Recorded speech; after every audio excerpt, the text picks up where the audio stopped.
Assalamu alaikum and welcome back in Economics Learner channel. So our today topic is about introduction of the business statistics and mathematics. So the first topic that we need to understand about measures of location are, we can say, the central tendency. The first thing we need to understand about measures of location or central tendency is definition. So a measure of central tendency is a summary measures that attempt to describe a whole set of data with a single value that represent the middle or center of its distribution. So there are three main measures of central tendency और कौन कौन से है एक है mean दूसरा है median तीसरा है mode हर एक को हम फार्मूला के थ्रू समझेंगे. Each of these measures describe a different indication of the typical center value in the distribution. So हम फार्मूले की मदद से इसको समझने की कोशिश करते हैं कि मीन को हम कैसे फाइंड आउट, अगर हमारे पास डाटा गिवन है तो हम मीन को कैसे फाइंड आउट करेंगे. सिमिलरली हम मोड और मीडियन के बारे में भी डिस्कस करेंगे. सो हम स्टार्ट करते हैं मीन से और we can say arithmetic mean say. Mean median और मोड के फॉर्मूले हम देख लेते हैं. The first one is mean और we can say arithmetic mean. Arithmetic mean को हम एक्स बार से भी प्रेजेंट करते हैं.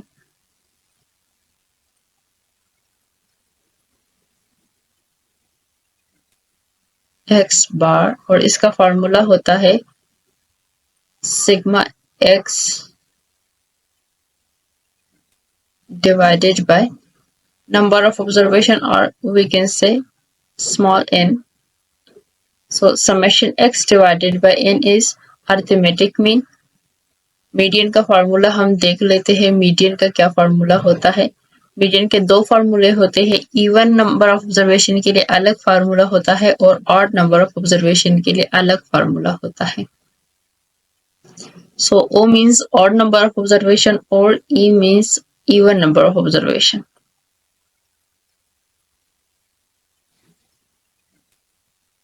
This is for odd number of observation in median. N plus 1 divided by 2.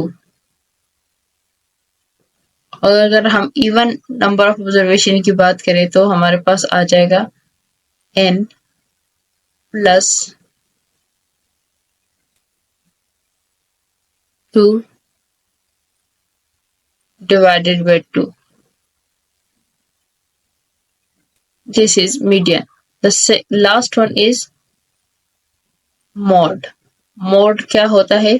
जो frequently most frequently values आ जाती है हमारे पास ऑब्जर्वेशन में डाटा में, तो हमारे पास वो आ जाता है मोड की value.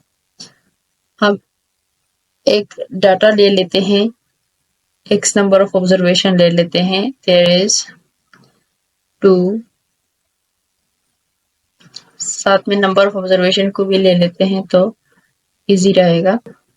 This is number of observation और दिस इज x वैल्यूज. सो एक वैल्यू हमने ले ली 2, दूसरी जो वैल्यू है वो हम ले रहे हैं 1, तीसरी जो वैल्यू है वो हम ले रहे हैं अगेन 2, 4 जो वैल्यू है वो हम ले रहे हैं 2.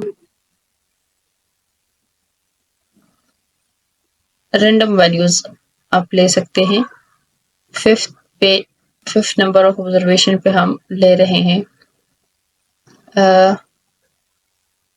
अगेन या पे 3 ले लेते हैं. चलो ये हमारे पास x की वैल्यूज आ गई. अब हमने इसको सम अप करना है तो हमारे पास अर्थमेटिक मीन की वैल्यू को हम इजीली फाइंड आउट कर लेंगे. टोटल करना है इसका. सम करना है या टोटल करना है, जो भी कहते हैं आप। 2 + 1 is 3, 3 + 2 is 5, 5 + 2 is 7, 7 + 3 is 10। हमारे पास जो सम है वो 10 आ गया। अब हम करेंगे इसको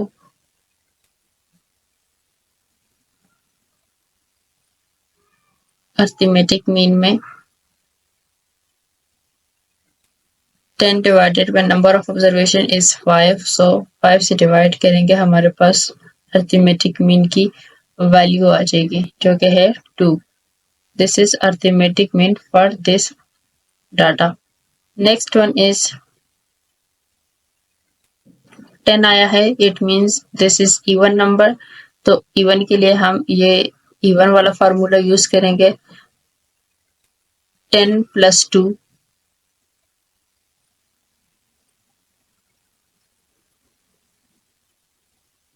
डिवाइडेड बाय 2 करेंगे तो हमारे पास फार्मूला आ जाएगा, आंसर आ जाएगा इस फार्मूले से। 12 डिवाइडेड बाय 2 आ जाएगा